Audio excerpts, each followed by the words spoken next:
IVM.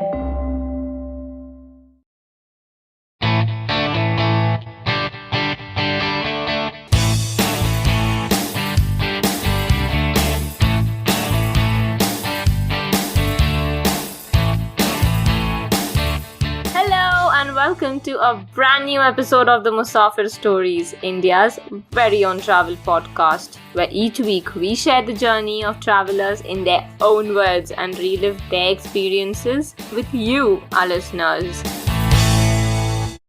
Hey guys, welcome to a brand new episode of the Musafir Stories.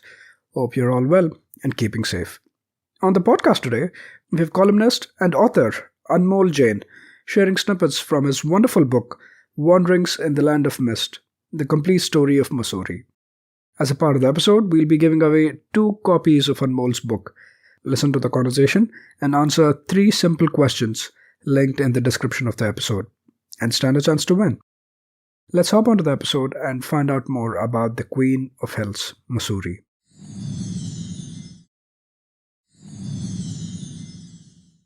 So with that introduction, we'd love to welcome Anmol Jain, columnist and author of Wanderings in the Land of Mist, the complete story of Mussoorie. Anmol, thank you so much for being a part of the Musafir Stories and welcome to the podcast. Thank you, Saif.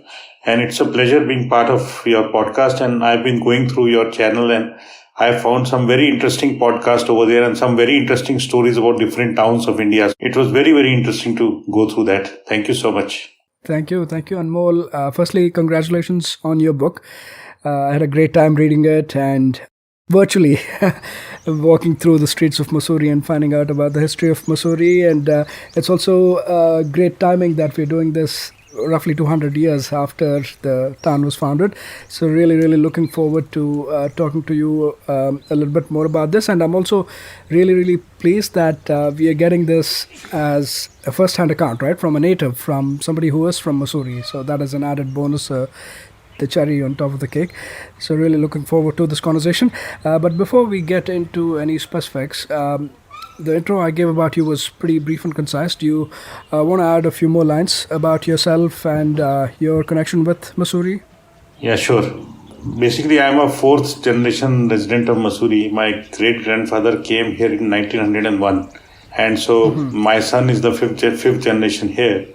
So basically, I've been born and brought up in Mussoorie. I did my schooling and my graduation from Mussoorie. And by qualification, I'm an MBA from one of the premier management institutes of the country in Bhopal. And then I work as a development consultant to earn my livelihood.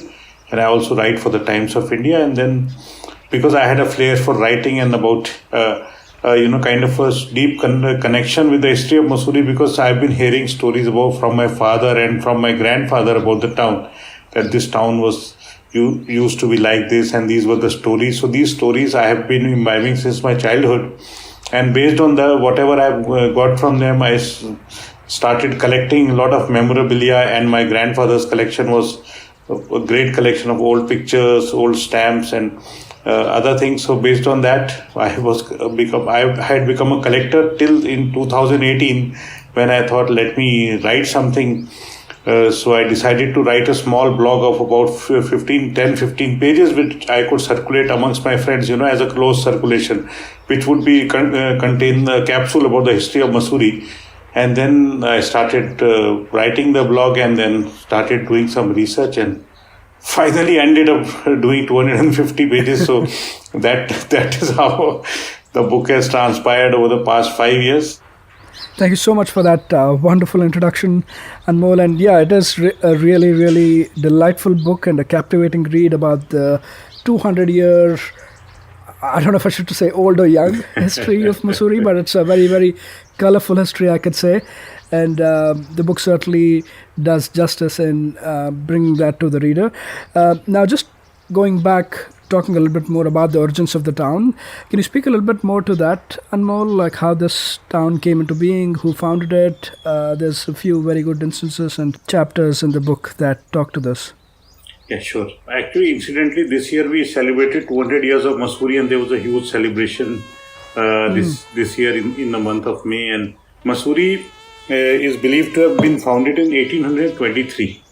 When the first construction was done in Mussoorie, and its founders were Captain Frederick Young and Mr. Frederick Shore. Frederick Young was a young captain in the British Army, and Frederick Shore was the superintendent of Dehradun. Dehradun is the district under which Mussoorie is located, and that time also this area was under Dehradun only. So these two gentlemen, because Britishers are very fond of their shikars and of they call it game generally. So they came up these hills in search of game, and from Dehradun, Mussoorie is barely about 7-8 miles climb uphill. So they thought, okay, these are wonderful hills and very green and well forested. So let us go up in search of game. So sometime in 1823, these two gentlemen came up to the hills of Mussoorie, and where there were some villages, and that's all. Otherwise, there was no habitation of any kind apart from a few hutments. So they came up these hills, and they found the place to be very, very cool as compared to Dehradun, also offering wonderful views of the Himalayas towards the north and the Dehradun Valley, Doon Valley towards the south, and also having a lot of game. That is what they came here for. So they built a shooting box. They built a shooting box in Mussoorie. Captain Young built a shooting box which was made of some wood and it was not a concrete structure, just made from wood and other things. So again, in my book, I have broken this myth, because people say that all the old guides and everybody, old records show that the shooting box was built somewhere on the Camel's Back hill. But actually, through my book and through my research, I found that the shooting box was built near the Christchurch facing the Mall Road. That is another thing we'll discuss maybe in the further part of this interview. But the point is that in 1823, the first construction was done in Mussoorie, and after that, number of houses came. The first Pakka house was Zephyr Cottage. Then came Captain Young's house called Mullingar, and then Leopard Lodge and Sir George Everest House. So there was 8 or 9 houses in Mussoorie by the end of 1830. So this is how the town started to develop. But actually, if you look at it from a historical perspective, 1823 was not the point where the Britishers or the Goras first came up to Mussoorie Hills. The first record that I was able to find about Englishmen climbing these hills was 1808, when a party of surveyors came up these hills, and they had the first view of the western Himalayan ranges from the Landour area in Mussoorie. And because this was a very interesting search party that had climbed up to Mussoorie from Dehradun and nearby, because they were trying to find the source of the river Ganges. And it was believed that the Ganges came from somewhere in Tibet, and from Tibet there was a pass, and through the pass the Ganges flowed to Uttarakhand and it came down. Uttarakhand was not a name which was in parlance at that point of time. So from there it flowed down through the Gangotri and down to Haridwar. So they were a party of 3 British gentlemen. One of them was Haider Jung Hersey, who was whose family later resided in Mussoorie. So these people wanted to find the source of the Ganges. So the first hill that they climbed was the Mussoorie Hills, and then they went further beyond. And later on, it came to know later that Ganges originates from the Gaumukh. That is another story. So that was the first party. Then again, we have recorded evidence of a second party of Britishers who came to these hills. That is in 1814, and there is a rock inscription at Bhadraj, outside Bhadraj, where it is written the names of all these British gentlemen who came, and 1814 is also written. So basically, Mussoorie can trace his origins way back to 1808.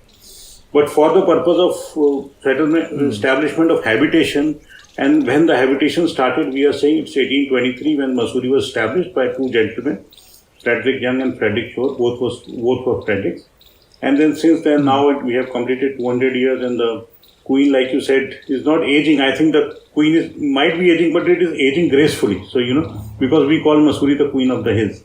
So the Queen is aging gracefully, or maybe adding a few silver hairs to her scalp.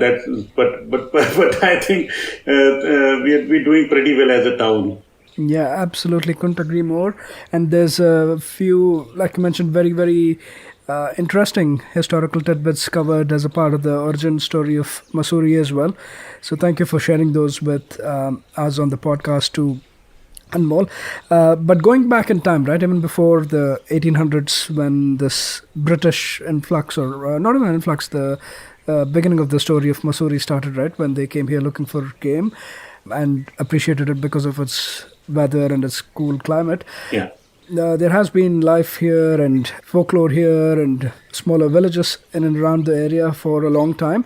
And you have mentioned some of those very interesting folklore, especially around Lord Balram in this area as well. Would you want to shed some light on that incident? Sure. That is a very interesting, part of the history of Mussoorie, which is not talked about by the historians and in many books. Actually, as I said earlier, that there were small hutments on these hills because the area was not, completely inhabited. There were local people, local villagers living here in many small settlements around this area. So one such settlement is towards the west end of the Mussoorie Ridge. You see, Mussoorie is a 7-kilometer long ridge. It is a ridge on the top of the lower Himalayan range, and so towards the west of this Mussoorie Ridge, or towards the west of where we have the main town of Mussoorie, we had a very high point of hill called, which is more than 7,000 feet above sea level, which is now called the Bhadraj hill. And Bhadraj had a few villages around it. The folklores say that the Bhadraj hill was the place where Lord Balram, because if we go back to Mahabharata times, Lord Balram did not participate in Mahabharata, although Lord Krishna did, but Balram did not participate, and so he, excused himself from the war, and he came came to this high hill at Bhadraj, which he liked. The place he liked because on one side it offers a majestic view of the Himalayan ranges, and towards the south it offers a wonderful view of the Doon Valley, stretching right up to the Shiva Lakes. So he decided to settle here and meditate and do and just excuse himself from the Mahabharata battle. So he stayed there for many years, and during that time the local villagers used to come to him. They thought that he's a saint, and Lord Balram taught them a lot of things about agriculture, about cow rearing, and also helped them with many things like teaching them warfare also. So then when Mahabharata ended, Balram decided to go back. So villagers who had become very fond of him, they started crying, they started persuading him not to go away. So Balram said, "Don't worry, I am going away for the moment, but I'll come back after some years." Then many years later, I don't know, maybe a century later or maybe more or less, there is no historical evidence to say that, a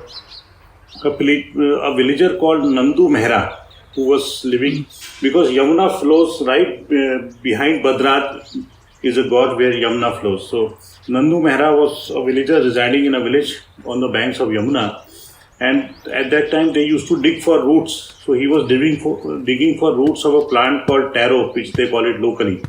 Colocasus is the botanical name. So he was digging for these roots, and so suddenly he struck something, which was very hard.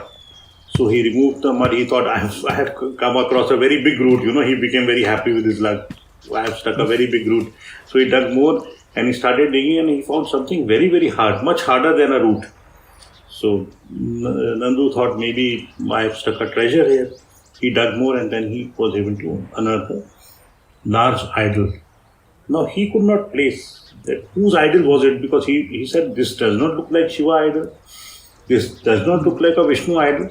Whose idol it is? So he was, kept the idol on the ground, and he was standing near it and contemplating. So suddenly he heard a voice, which said, "Nandu Mehra, you have to take me. You have to pick up my idol. I am God, and you have to pick up my idol and take me up the hill."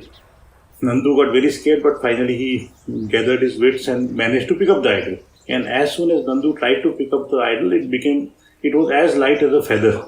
So he walked for, quite a long distance. He climbed up the hill, and suddenly he said that I am feeling thirsty.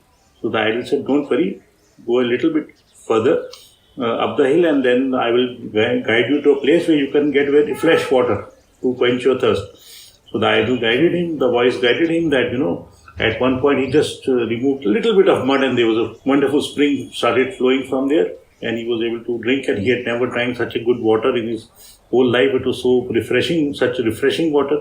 And that spring is still there at a village called Matongi, which is just below Bhadraj. And then Landour started walking up, and finally he reached the top of the hill, and suddenly the idol became very, very heavy.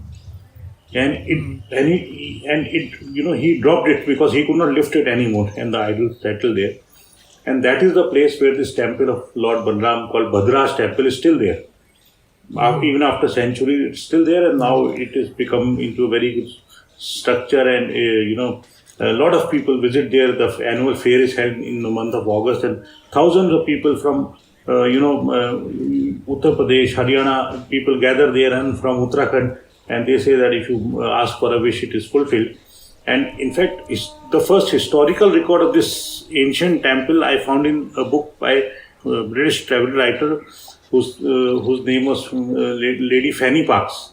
So Fanny Parks records on a visit to Bhadraj in 1838 that I came across a old Hindu temple, and there are some idols there, and local villagers offer their obeisance to these idols, and so that was the first record. But this temple is centuries old, and so that is an integral part of the history of Mussoorie. Although people, I don't know why historians and authors forget that and forget this interesting bit of history which is connected to Mussoorie.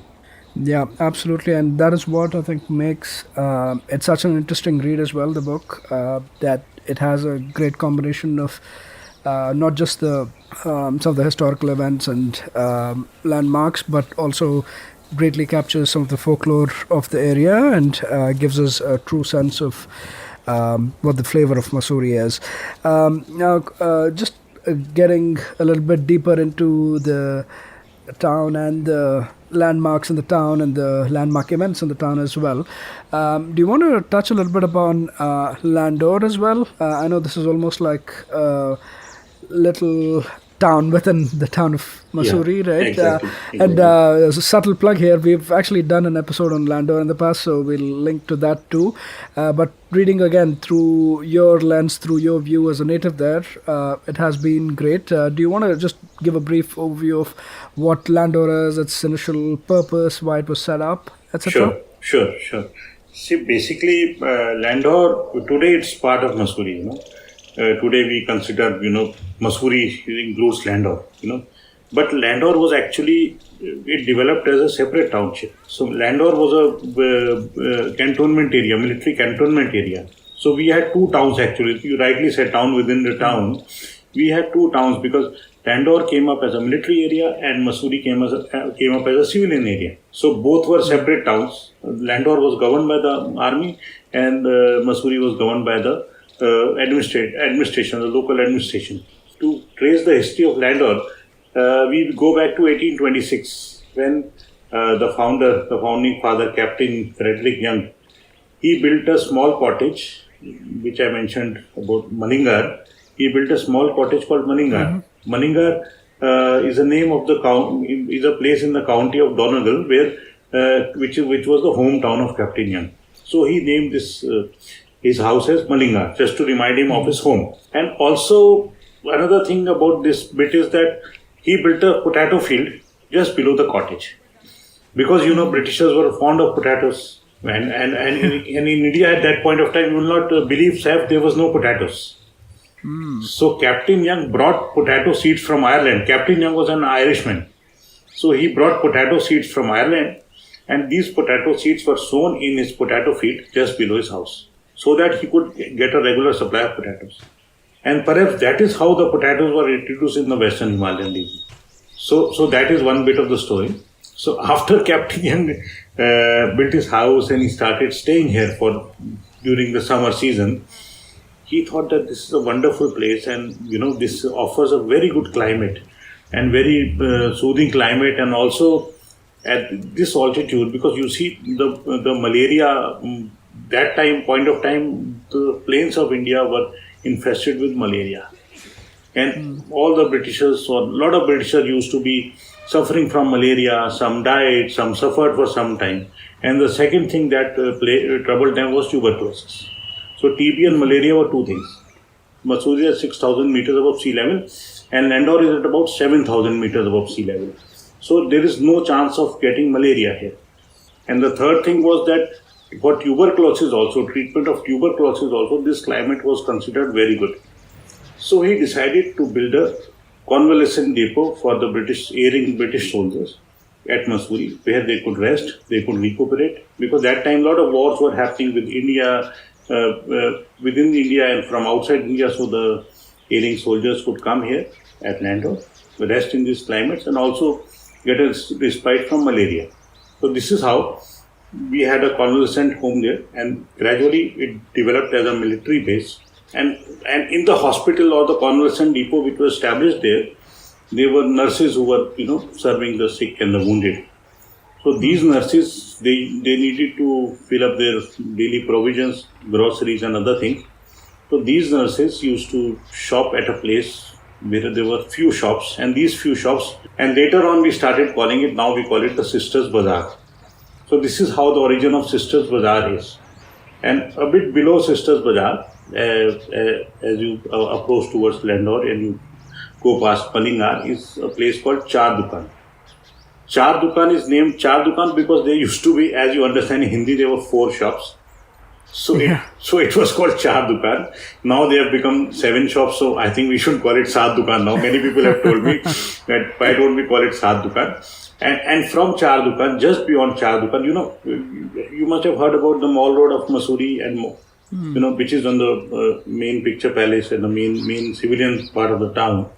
But Landour also had a mall road. It started just beyond Char Dukan, went a full circle, from Lal Tibba and came up to Kellogg's Church. So this was the mall road of Landour. People don't know, we call it Chakkar Ki Sadak now, circular road, but this was actually named as the mall road by the British. Yeah, thank you for beautifully capturing that brief history and important places within Landour and how it came into being. And like I said, for people who want to listen to a full-fledged itinerary on Landour, you could always listen to our episode covered there a few years ago. Now, just talking about important people within the town of Mussoorie, as well as who are involved in the building of the town of Mussoorie. Captain Young and Captain Shore were obviously the founders, but also there were several other important people, and one name that definitely grabs most people's attention, I'm sure, is that of Sir George Everest, right? He also had spent some time here in Mussoorie and has a few important run-ins here in Mussoorie. So do you want to give a brief overview of his time here in Mussoorie and the important places like, for example, his home here in Mussoorie and what state that is in now, right, Anmol? You see, George Everest, Sir George Everest was the Surveyor General of India, and he was also the Surveyor General of the Great Trigonometric Survey. The Great Trigonometric Survey was started by the British in the early part of the 19th century to measure the distances and the heights of the places in India, throughout the Indian subcontinent. So, Sir George Everest, being the Surveyor General, was also the head of the Great Trigonometric Survey. And it was based on the trigonometric arc or the trigonometric survey that they started, that the height of all the mountain ranges in the Himalayas were calculated, and also the height of the Mount Everest was calculated based on this survey and based on the readings taken by them through the method. Although Sir George Everest did not himself find the height of the Mount Everest, the credit goes to an Indian person who was on the post of a computer. At that time we did not have physical computers over which we are talking right now. There was a post of a computer, a human computer. Computer was somebody, a literal meaning of the word, he used to compute and used to calculate. So this gentleman was a brilliant computer, Mr. Radhanath Sikdar. So actually he calculated the height of the Everest, Mount Everest. And although the credit goes to Sir George Everest because the British were there and they were ruling us, so obviously they will not give the credit to an Indian. But Radhanath Sikdar was the person who actually computed the height of Mount Everest. That is one story. Now coming back to the connection of Sir George Everest with Mussoorie.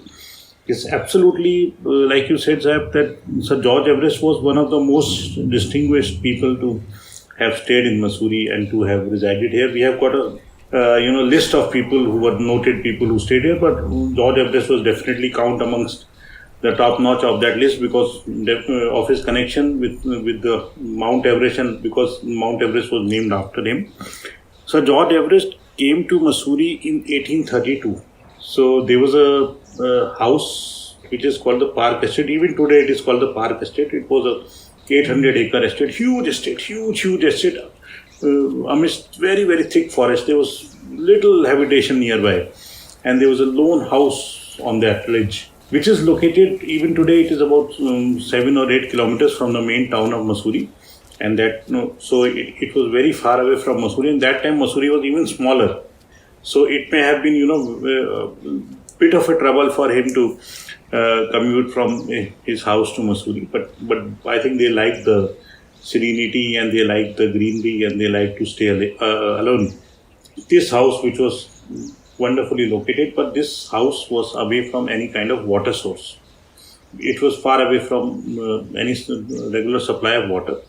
Everest had built an underground reservoir below his house, which is still there. Some parts of it can still be seen, and the water from used to be, collected in the reservoir, and then from the reservoir it used to be taken to the household of Everest. So this is how he came here, and from 1832 till 1843, for 11 years, he stayed in the same house. And then this was basically a summer house for him because the main head office of Survey of India, still today, the national head office of Survey of India is in Dehradun. So during the winter months, Everett used to migrate with his staff and everybody else to the Dehradun office.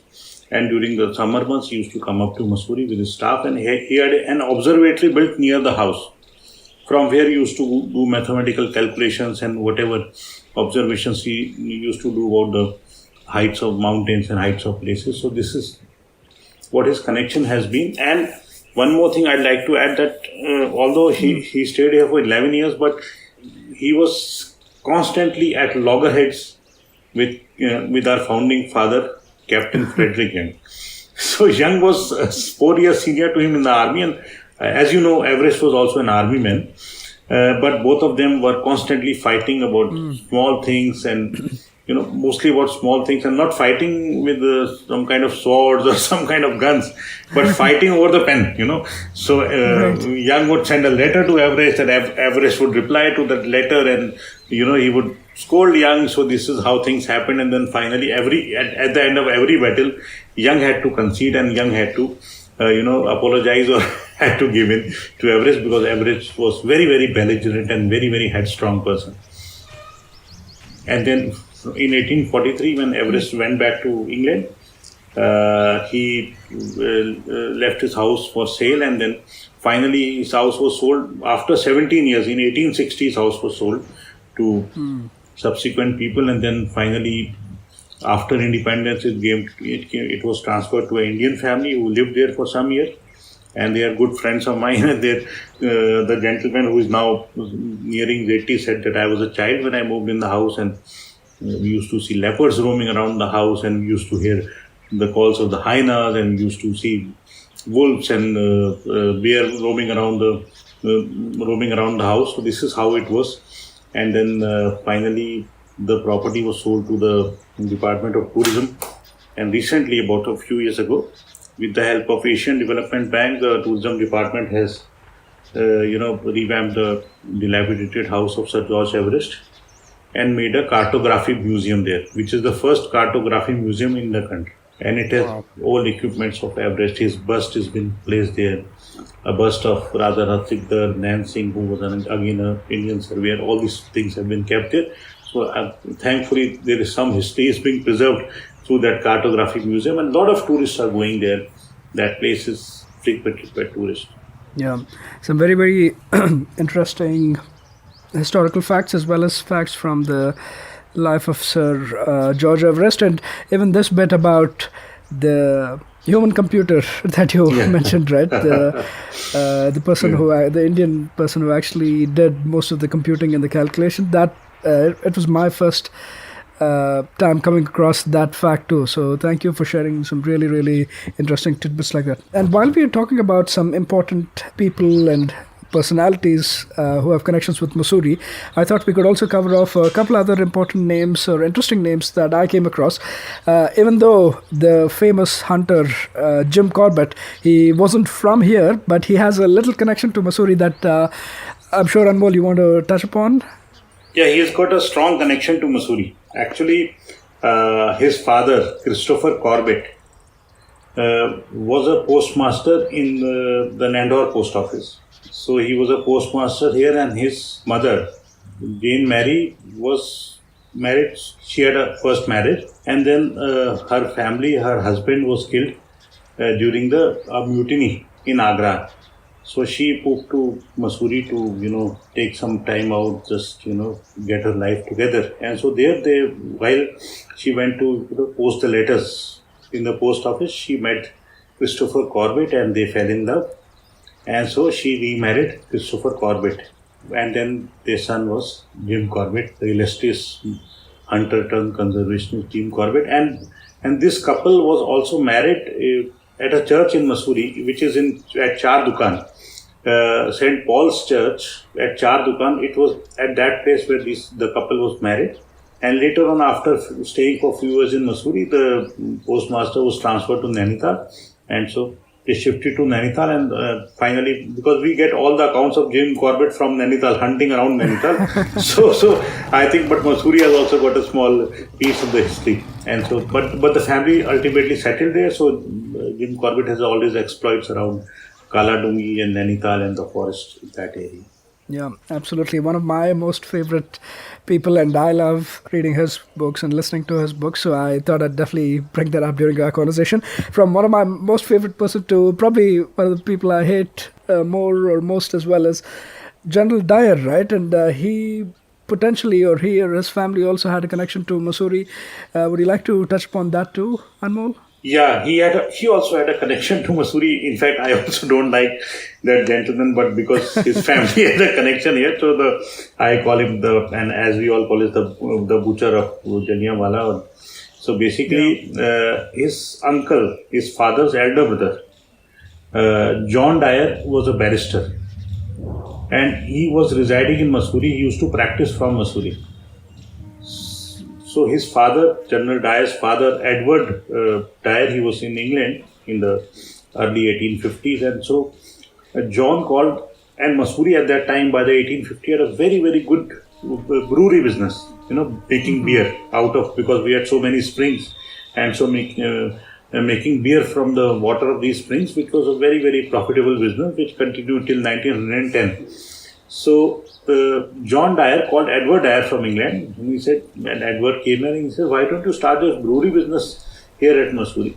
It's such a profitable business and you must do this. So at that time, Edward Dyer did not set up his brewery here, but he went to Kasauli, which is in Himachal Pradesh, and he set up the Dyer Brewery in Himachal Pradesh in 1857. So that Dyer Brewery came up in Himachal Pradesh, but he had a connection to Mussoorie. And interestingly, very, very interestingly, have you heard of the Mohan Mekin beer? The beer by Mohan, the Golden Eagle beer by Mohan Mekin Breweries. I think a lot of our readers must have heard of it. The first beer to come in India was the Golden Eagle beer.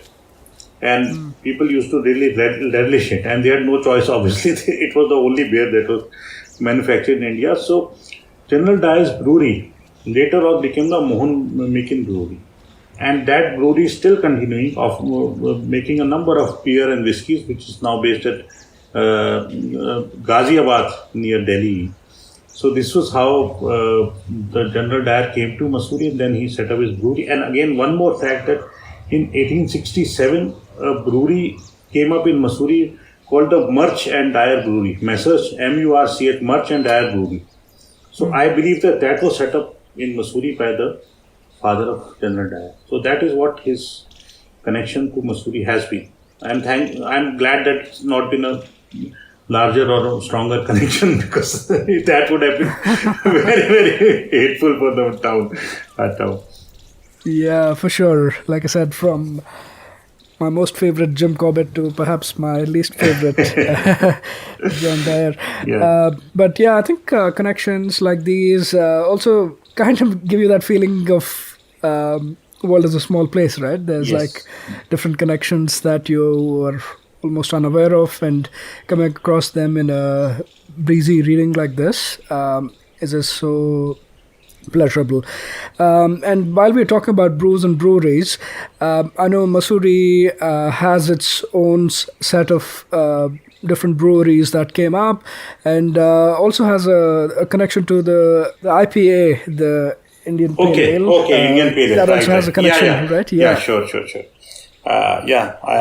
This is very interesting point you brought up, Seth, because I have a chapter in my book called The Cheers for the Tipplers. So that is all about the breweries here. And in fact, in Mussoorie, brewing was the first business that came up in Mussoorie. And in fact, on the hills of India, first time brewery was introduced at Mussoorie in 1830 by a gentleman called Henry Bole. But he had to close down his brewery by 1832 because he had went to a tiff with Colonel Young, and then later on his son-in-law John Mackinnon set up another brewery, and then we got a third brewery which was at the site of the Merchant Dyer Brewery called the Crown Brewery.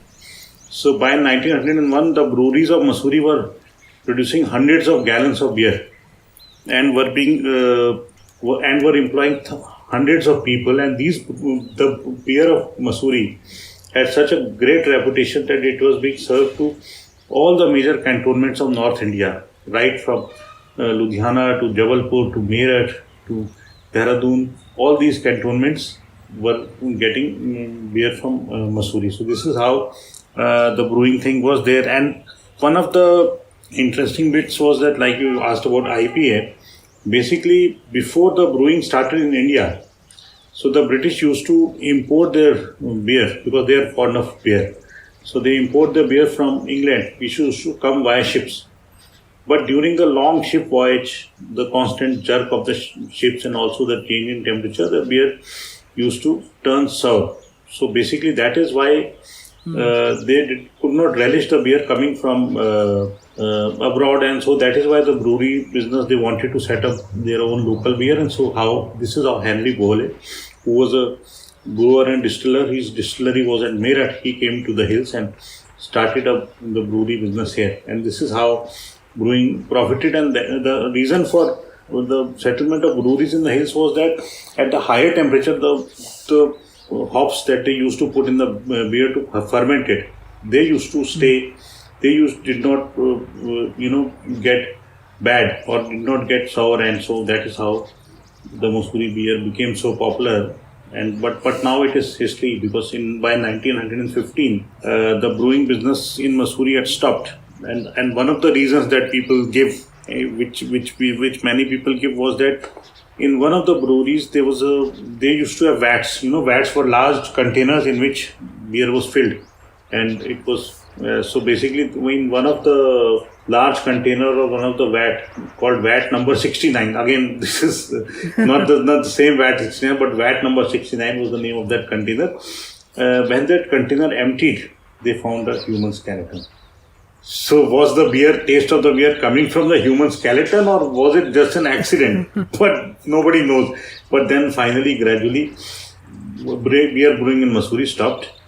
And maybe that was also the time when the refrigerators came to the plains and they were able to start up refrigerated drinks. So hills had no use for beer brewing. So it could be either of the two. And but then the brewing stopped in Mussoorie by that time. Yeah, but Mussoorie has had its connection to brews and breweries, and cheers for the tipplers, like you said, right? So I think that's another remarkable chapter. I think somewhat connected to this is also the image of Mussoorie as the pleasure capital of the Raj, right? It has been known like this, as well as the Queen of Hills for a while. Do you want to shed some light on that aspect too, like how it came about being the pleasure capital of the Raj? Yeah, that is actually very interesting, and now it is today the pleasure capital of India. So from the pleasure capital of Raj, because now So basically, I'll go back to the 19th century. I spoke about the salubrious climate that we had in Mussoorie, and the soldiers came here on sick leave and on furlough. And also, because the biggest thing tormenting the British was the heat of the plains. They could not bear the heat of the plains, which was quite unlike the climate that they had come from. Mussoorie, they started gradually as soldiers started coming up and merchants started coming up. People thought that this is a wonderful place to be in during the harsh summers of the plains, of Indian plains.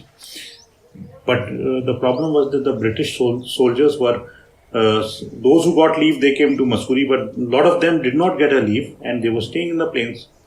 So they started sending their families, their wives and children up to Mussoorie during the summer, so that at least these people can get some respite from the harsh summers of the plains. So the women started coming up, some with their children, some who did not have children, they started coming up alone. Later on, these women were called as the grass widows. Grass widows because they were married, but they were not coming with their husbands, and they were coming to Mussoorie alone, and so they were called as grass widows. And there was married women and unmarried women as well who started coming up. So and there were the young Tommies, who were around. The Tommies were the British soldiers. They were around, and some were married and some were unmarried again. So a lot of liaisons started developing between these British women, married and unmarried, and as well as the British men, the British soldiers who were around here.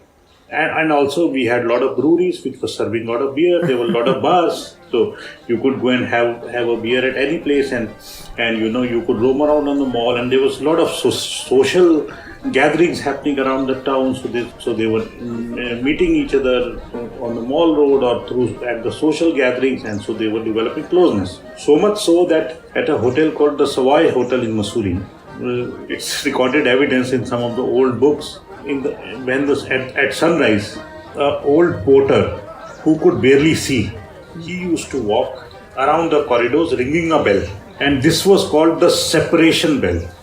So he walked in the corridor ringing a bell so that the pious could say their prayers. Note my words, the pious could say their prayers and the impious could go back to their own rooms. So you can imagine the kind of liaisons that were happening there. That they had to invent a separation bell. Because they did not, for the image of the Raj, they did not want married women to be seen with another gentleman. So this bell was invented so that people could go back to their own rooms at sunrise. And so this is how it was the pleasure capital of the Raj, because you could, have fun of all kind of things. And there's a lot of incidents. There was one incident where a British lady stood up on the mall road, stood up on a chair and said, I'm auctioning my kisses. One kiss for $5 or £5, whatever. And so she was able to make some money out of it. And then later on, there was a lot of hue and cry. What is our society coming to? And once in the Christchurch, the priest also gave a sermon to all to the gentry who was gathered at the church, that what are we doing with our society? What have we come to? We are drinking freely. Then kisses are being auctioned. What are we doing? We should, kind of restrict our society and become more moral. So this is the pleasure capital had become to such extent that the church or the priest had to give a sermon to the gentleman. So this is why we also used to call it the pleasure capital of the Raj. And coming to present time, such liaisons may or may not be there, but definitely people come here to relax, to drink, to have fun. So we are still the pleasure capital in some ways. Yeah, absolutely. And some really great stories that make up this chapter too, about how Mussoorie turned into the pleasure capital of the Raj. And that's why I wasn't surprised after going through these that there was a point called as Scandal Point, right? Or there was a place called as Scandal Point within Mussoorie. And thinking about it, now you can clearly make the connections. And talking about some important landmarks and important points within the town as well, and some stories they have. Some of them are pretty unique. No hill station story is complete without its fair share of haunted stories or legends and tales like that, right? And Mussoorie has its own fair share of it, starting from the Telis or the human oil extractors to Nachne Wali Mem, right? And the story of the haunting of the Nachne Wali Mem. Do you want to touch upon those two stories quickly, Anmol? Yeah, sure. The story of Telis is very, very interesting and perhaps very, very embarrassing for the Britishers in a way, because these Telis, as I've written in the book, these were basically, they were called Telis. Tel is, oil in Hindi. And these people used to extract human oil. And when I first heard about this story from my grandfather and many of his friends, I did not believe it. I said, this is some kind of a, folklore you were creating or some kind of urban legend you are trying to create. This can't be possible. But I believed it later on when I read a journal of a British lady around 1878. I am forgetting the name of the lady. It's there in my book. She wrote that because of some fear of some kind of human oil extractors, the local population, especially the working class or the blue-collared people from Mussoorie, are migrating and running away. And for several years they ran away until the Britishers were able to restore their confidence back and get people to work for them in Mussoorie. And all these people ran away because these Telis were, crawling about the hills at night. And what they used to do, and this is a story which has been told to me by a doctor, and he was about 90 years old when he told me this story. He's no more now. And this is a story of the 1840s, when the doctor was pounced upon by a few of the men clad in black robes, short men, and apparently they were the Telis who pounced upon him and tried to, tie him and carry him away. When he shouted that I am a doctor, they checked up his bag, and in his bag they definitely found equipment of a doctor. So they left him. So basically these Telis were trying to, take away all the blue-collared men or the working class, and what they used to do to them was they used to hang them upside down over a fire. And apparently some kind of oil used to come down from their brain, through their brain, and the person used to die, but the oil used to flow down from the brain, and this oil was collected. And this was apparently what people have told me that used to treat wounds of the British soldiers during the wars, the First World War and Second World War. And this is how the Teli used to roam above the town at night. And second one was about the Nachne Wali Mem. It was supposed to be a haunting story, but in the end, it was something else, because there's a friend of mine, or a senior of mine, I would say, he's in the 70s, called Mr. Agarwal, Digvijay Agarwal. He lives in a very isolated bungalow outside Mussoorie, old British mansion called Cloud's End. So he narrated this story to me. He said that in the 80s, he went to his bungalow and because his chowkidar had ran away, so he went to his bungalow to make sure that everything was all right. The people that he met, they said, "Sir, beware, there's this Nachne Wali Mem. Mem is a British lady, Nachne Wali Mem around, and she might trouble you." So this gentleman, he said, I kept because there was no electricity in his bungalow at that point of time, so he said, I kept out candles and I kept my torch, and I also kept my loaded revolver near me, and I slept soundly. And sometime in the middle of the night, maybe after 12, he woke up to a rustling sound coming from somewhere in his house. He was alone in the house, so he was a bit alarmed, because obviously the villagers had also told him that there is a Nachne Wali Mem prowling about the house. So, but then the sound stopped, and then he tried to sleep. Then after a few minutes, he again heard the rustling sound. Again, he was alarmed. Finally, he picked up his revolver, his torch, and went around the house, looking for the source of this sound. He could not find any source, but what resulted was that throughout the night he kept sitting and could not sleep, because he was trying to find out the source of the sound and also trying to find out whether there is this Nachne Wali Mem or this ghost of this lady around. So in the morning, when there was some sunlight, he went outside the house and he said, where was this rustling sound coming from? Going a bit ahead, he found that there was this creeper which has grown against his bedroom window, and the leaves of the plant were making a rustling sound against the window when the wind was blowing. So this was the Nachne Wali Mem story. But he has not come across the meme after that. He's still living in the house. He spent 40, Okay. but he has not come across. His daughters are also there, but thankfully they have not come across this lady. But he really wants to meet this lady. He really wants to. Yeah, I think a lot of very, very colorful stories like these is what make the book so enjoyable, and I would definitely encourage listeners to check it out to get a full experience of the different stories related to Mussoorie. Now, as we start to wrap up the conversation, any other points of interest or stories that really stayed with you or shocked you or surprised you while you were going through your process of coming up with the book, Anmol, that you'd like to share? One more hilarious story of the 70s. Maybe the listeners would, like the story. This is the late 70s.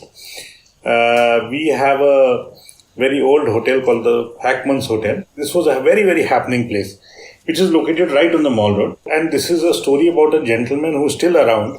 I have named him as Mr. X in my book because I'm afraid that if I give his name, then it will create a lot of problems for me. So I've just put Mr. X. So Mr. X was in the late 70s, was a student leader and had a reputation of being a very, very belligerent individual and very tall and handsome. And so Mr. X was one day roaming around the Mall Road. He had a couple of drinks. He was very, very fond of his drinks. So he came to a place called Jhulaghar, a little bit before Hackman's, and he came to and at that time horses used to ply on the Mall Road. They were stopped about 10 years ago, but horses used to ply at that time.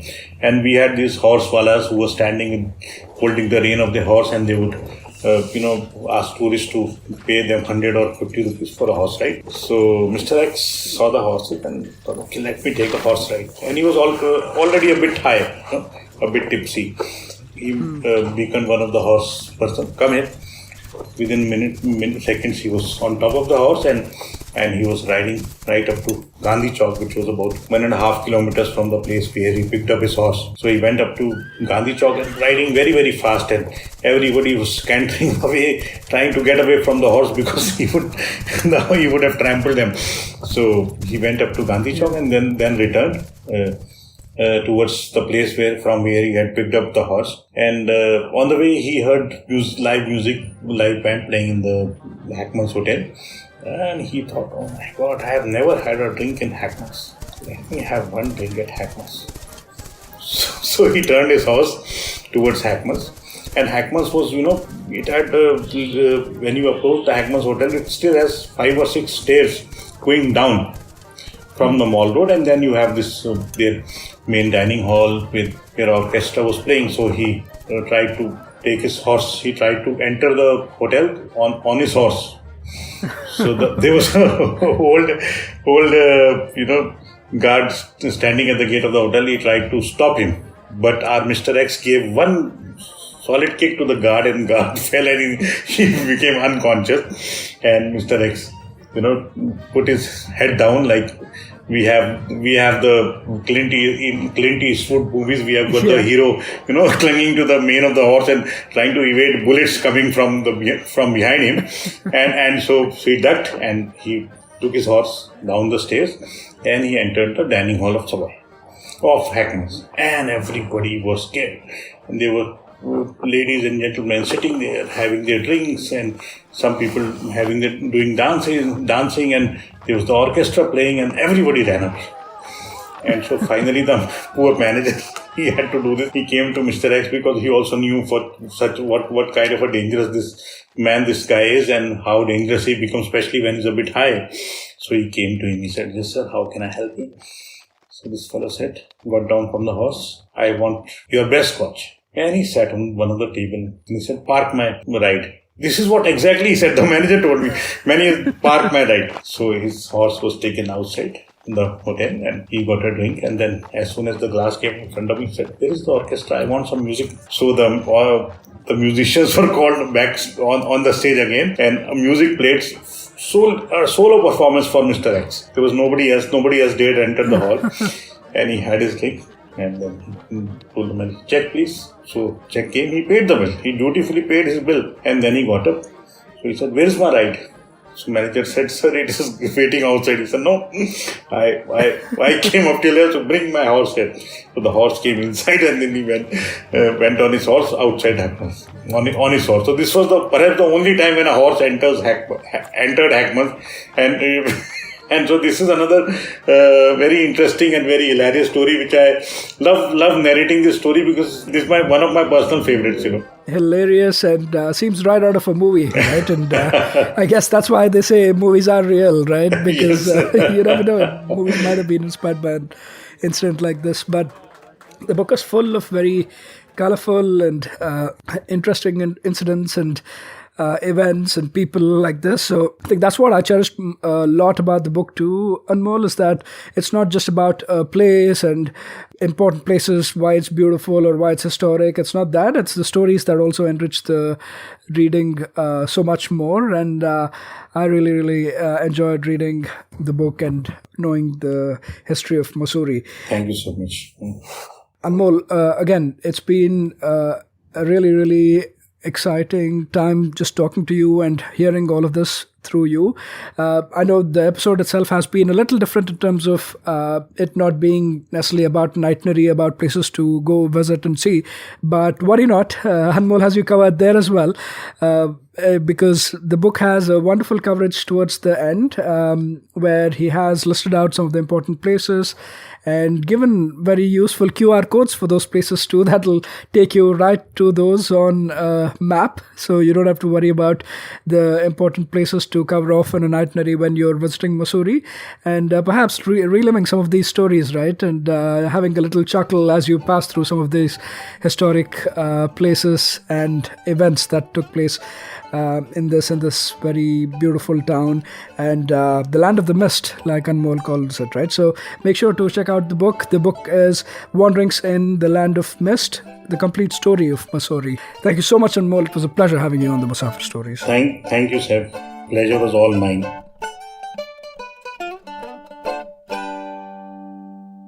That was yet another great episode on the Musafir Stories. Make sure to show us some love by sharing the podcast with your friends and family. We are on Instagram and Twitter at Musafir Stories. If you like this podcast, don't forget to check out other interesting podcasts on the IVM network. You can listen to us on the IVM podcast app or the website. Follow us on our social media. We are at IVM Podcasts on Twitter and Instagram.